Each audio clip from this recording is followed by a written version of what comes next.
Welcome to the second episode of AI Watch.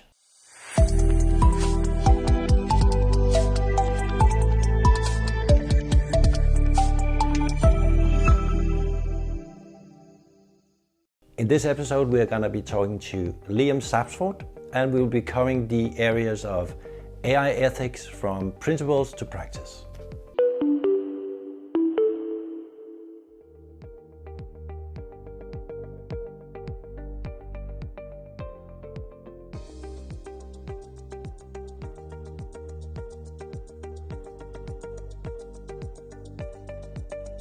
Hi, I'm Sapsford, and I work with 2021 at AI and lead our AI governance and ethics engagements. Today, we're going to really talk about AI governance, the importance of this, the risks around this, AI regulation, and really what are the benefits for working with responsible AI.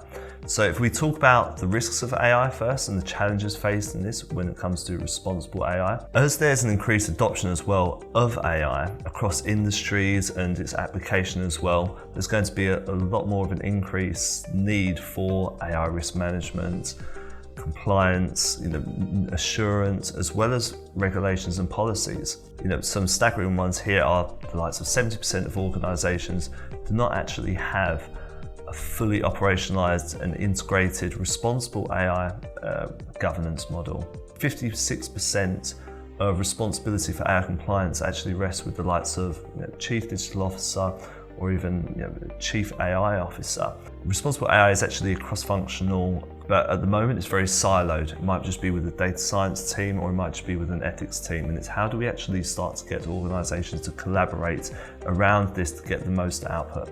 Moving from AI ethics to policy, as AI is evolving from science fiction to part of our everyday lives with the likes of ChatGPT 3 and soon to be 4, it has the potential to really revolutionize global value chains, our everyday activities as well. So that's why it's important that we start to address the issues now rather than when it's been rolled out to millions of users. There is a need to take AI ethics to the next level by implementing AI policies that really secure the values of your organization, country, and so on and so forth. Many organizations have ethical guidelines for AI, but they may not actually be enough. This is evolving very fast, so you have to be on the ball, you have to be consulting with the right people in the space, whether it's specialists or more broad AI generalists, but you have to be aware of how this is going to impact you, because there will either be fines, reputational risk and so on that you're going to be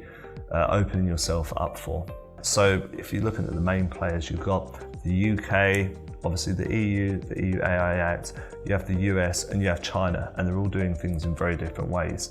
But that is really the tip of the iceberg, because there's going to be regulations for all different countries, for all different industries, and there's a tsunami of regulations. So it's trying to choose and find out what ones apply to you. How are you going to actually ensure that you are compliant when they come into play? For instance, with the EU AI Act, this will be coming into effect within the next 2 years approximately, looking at the US Bill of Rights as well, and this is going to play a crucial role in providing the guidelines for ethical use of AI in the US. If we look at a recent survey on AI governance, it's actually the 2022 AI governance report, found that 58% of organizations lack AI expertise on their boards, and 90% have no structural processes in place to control the use of AI.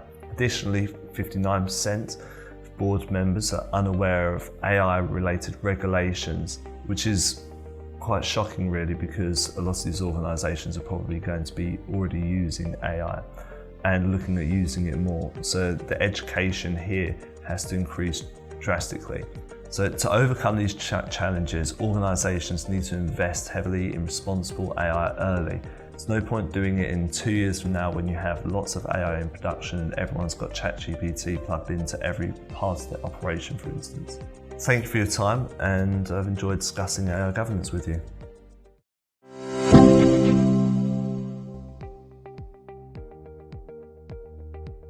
Hello, I'm Jackie, the virtual guide that will present for you some of the news of this month.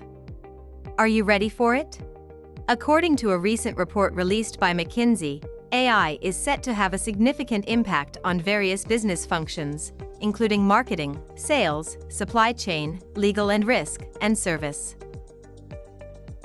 The report suggests that organizations need to develop more significant AI leadership skills to make the most of these opportunities. It highlights that the adoption of AI will vary across different functional areas of organizations, including supply chain, manufacturing, product development, and legal and risk. The level of impact that this will have will depend on the type of business.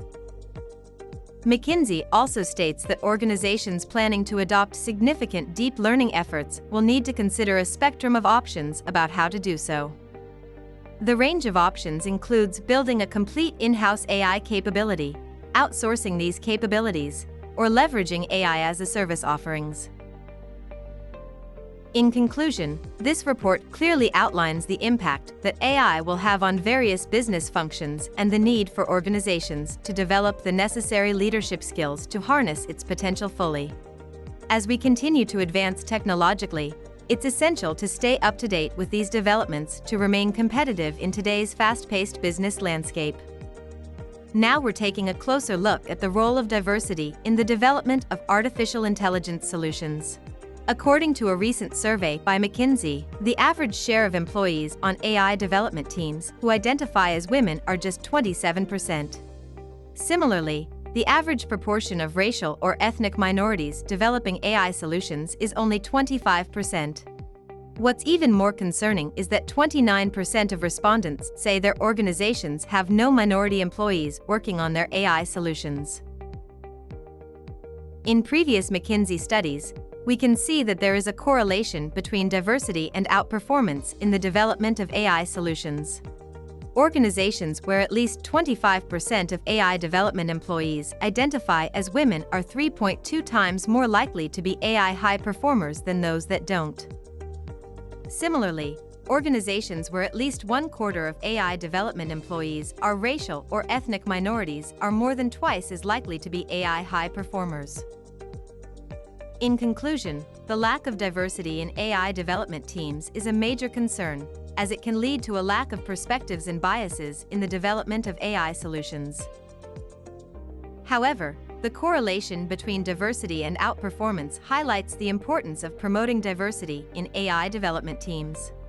It's essential for organizations to take steps to increase the representation of women and racial or ethnic minorities in AI development teams to achieve better outcomes. That was the news this month. I leave the last word to Michael. Thank you. Thank you so much for watching this second episode of AI Watch. Please subscribe to our newsletter and see you in the next episode.